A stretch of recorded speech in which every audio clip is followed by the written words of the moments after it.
So, Félix Lajeunesse, it's fantastic to have you here with us from Canada. So, thanks so much for being with us.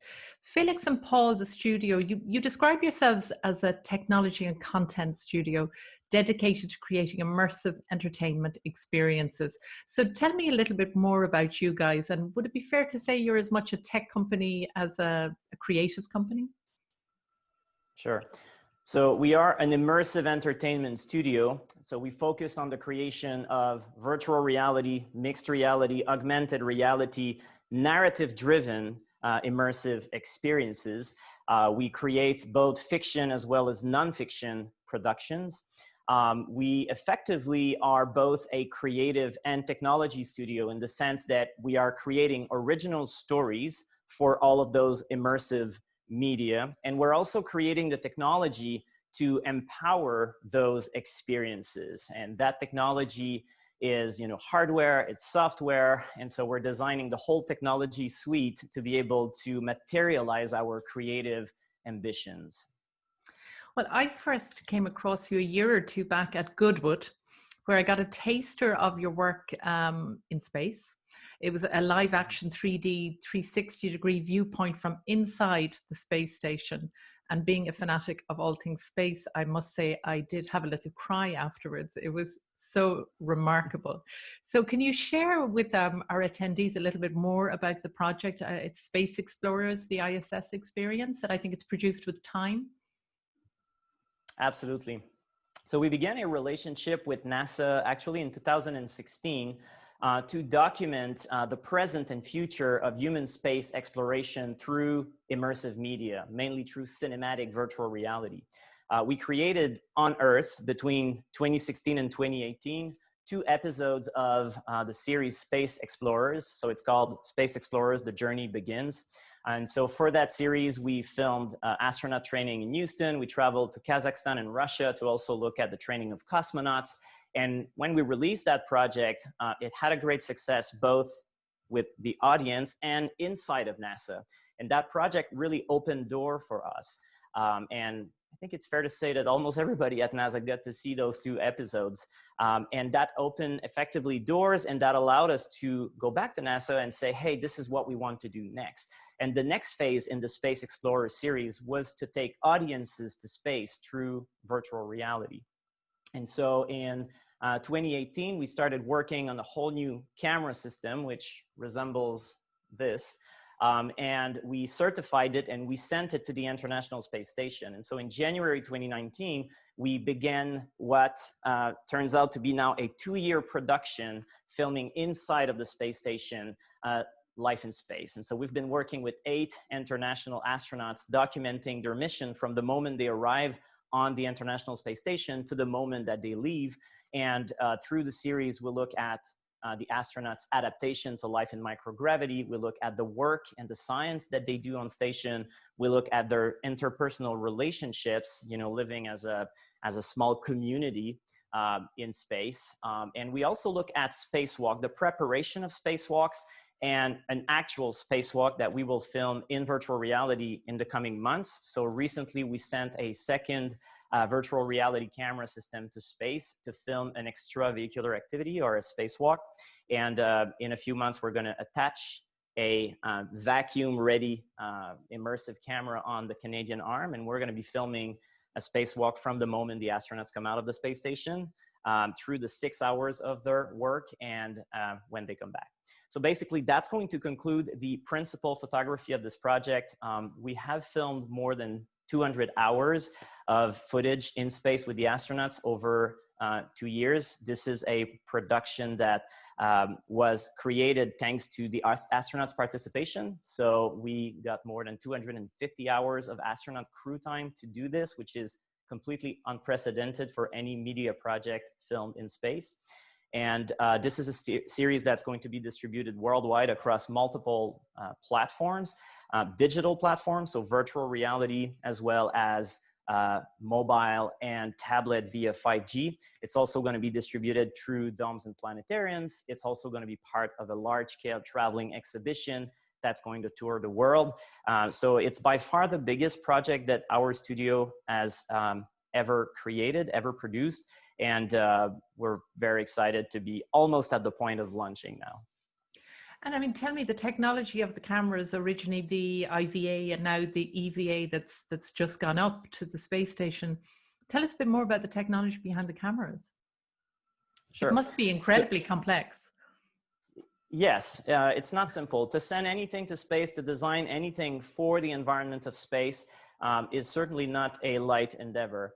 I can maybe share a few notes on both camera systems, because the one that we're using inside of the International Space Station, called the IVA camera system for intravehicular activity, and the one that we're using outside, called the EVA for extravehicular activity, are different. But they're both built on the foundation of an existing camera system called the ZCam V1 Pro, which resembles this camera head here.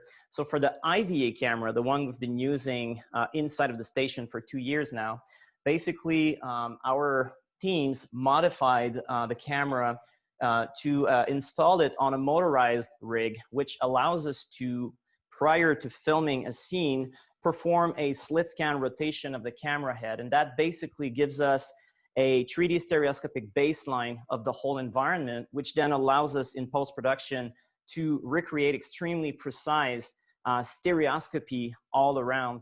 And that is important, especially when you film in a tight environment, because the space station itself is tight, and there's also a lot of cables. There's a lot of different kind of devices that come out of the wall. So when you are in a scene where you're immersed in the scene and you look around, there's actually a lot of things that are around you. And so we want the experience to be extremely comfortable from a visual standpoint. So in order to do that, we had to design that piece of technology to facilitate the post-production process.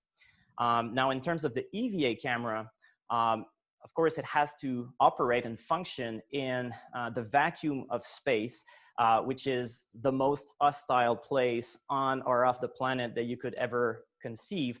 So the camera was built inside of a shell made of anodized aluminum covered in Teflon, and that allows the camera for pressure and temperature resistance. Because of course, when you're in space, the delta of temperature is enormous. So the camera is subjected to temperatures going from -100 Celsius degrees to +100 Celsius degrees, depending on whether or not it's exposed to the light of the sun. And the camera needs to be fully operational in both those extremes. So we had to make that work. And then both cameras are operated from the Earth via a software. So it's a custom developed software that our teams had to do to be able to change exposure, start a calibration of the camera, and do a bunch of operations, stop and start recording, and all of these things done completely remotely, as well as a capacity to download proxy data from space in order to see what we've been filming. So all of that is part of the sort of technology architecture or infrastructure that had to be designed for this production. And I could go on. I mean, it's a whole subject in itself, but I hope this gives you a bit of an overview of what we had to come up with to make this possible.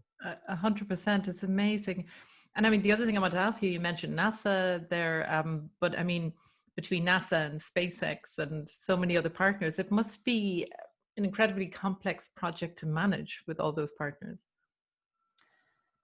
It is, but at the same time, it's a project that we're doing over a relatively long period of time. So especially when it comes to Space Explorers, the ISS Experience, which is the title of the project that we're filming inside and outside of the space station, we had time to actually really think through everything ahead, because we knew that this would be the largest media project ever filmed in space, and we needed to do things right. And so we were very methodical in how we created the foundations for this project, and nothing was done in too much of a hurry. And so we had time to discuss with all the different partners and make that work. And obviously, Space Station is an international initiative. So when you work inside of the ISS, well, there's a Japanese module, there's a European module, there's a Russian module, there's the US module. And so you need to talk to all these different international partners to get their agreement to film in their module, but also to work with their astronauts And so all of that has been made over that period of time to be able to be fluid once we're in space and to film in a fluid way, basically. We were talking a lot yesterday around 5G, and I know the Global XR Content Telco Alliance recently announced a co-financing deal for space explorers to help showcase 5G from their point of view. How important is 5G in having projects of the level of what you're creating? How important is 5G going to be to get that out to the billions of people that you aim to do? Well, it's extremely important because it allows us to basically push our content to hundreds of millions of people via 5G networks across the world. Content that can be viewed on virtual reality headset, but that can also be viewed through that telco alliance with mobile devices such as a smartphone or a tablet. So audiences will be able to use their device as a magic window to watch the content all around them. It's not exactly the same as 3D 360 virtual reality, but it is very immersive.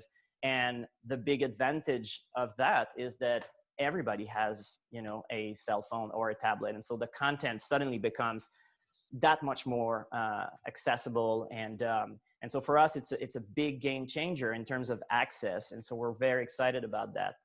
And it's funny because on my way here this morning, I was thinking about when we started 8 years ago and we wanted to show our work. We used to walk around with that big computer tower and there was a headset that was tethered inside of it. And we used to say, look, like we're doing virtual reality. And we would put the virtual reality headset on our interlocutor's head. And we were showing content that was not even high definition. And 8 years later, we can push our content worldwide via 5G networks, gets to hundreds of millions of people. And it's so light and the experience is really powerful and the resolution is extremely high. So it's a huge progress when I look at the last 8 years and the possibilities that 5G enables today. Yeah, it is. It's incredible. And I mean, given the limitations of the way we're talking today, you were originally supposed to be in Dublin with us, and we were going to have headsets and we were going to bring people onto the space station. We can't do that now, obviously. We hope to do it in the future with you. But for our attendees and anybody watching in and listening, how can they get to experience a little bit of the space station? I believe there is 2 episodes that are out there and available. So there's one episode that's coming out on October 22nd on the Oculus platform. So it's the first of a 4-part series. And so that's going to be available October 22nd, the first episode of Space Explorers, the ISS experience on the Oculus platform. It's also going to be available in Europe and in Asia through the Telco Alliance for mobile and tablet users, smartphone users and tablet users. And the content is also going to be distributed internationally via a network of domes and planetariums. So seemingly that content will get to your town and you're going to be able to go and see it as a massive dome experience if there is a dome in your city. And the content is also going to be at the heart of a large-scale traveling exhibition that we are co-producing with a Montreal-based company called Phi Center. And basically, audiences will get to experience a full-scale, volumetric, digital representation of the International Space Station. They're going to be walking around with a virtual reality glasses, so it's a free roaming experience. And audiences will walk into that sort of holographic representation of space station. And inside of it, they will encounter hotspots, floating hotspots. And when they physically enter into the hotspots, that's going to trigger a cinematic virtual reality content that was filmed in space from the exact vantage point where the viewer is inside of the exhibit. So it's a whole new way to experience immersive content. It's a whole new way to design exhibitions, and that's going to come out mid-2021, and that's also going to tour the world. So it's just, you know, there's a lot of ways to get access to that content, and it's going to be incremental starting in October, and the rollout is going to continue until the end of 2021. I'm so excited about the idea of other, so many people getting access to it, because I have to say it is phenomenal, because it's unlikely I'll ever get to the space station at this stage of my career. Mhm. So, so it was amazing to feel like I was there.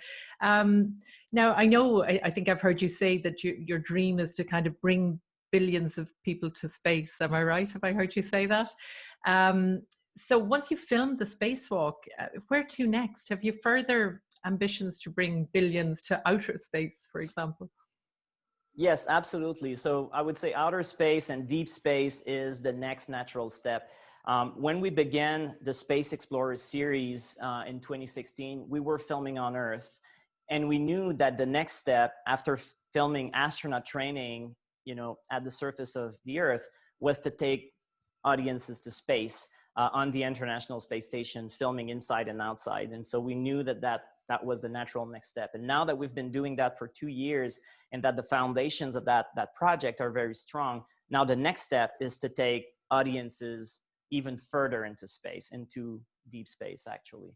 And as a studio, we're dedicated to tell the story and all of the sort of key milestones of human spaceflight into the future. And so the next big milestone is the return of humanity to the moon, and that should happen in the next few years. And so we definitely want to be a part of that. And then after that, the moon missions are going to be really a ramp up for the first human journey to Mars. And we also want to be there with our virtual reality and immersive media technology to be able to take billions of people from planet Earth on the journey to space with the astronauts, and to distribute that content across all digital platform and out-of-home platforms as well.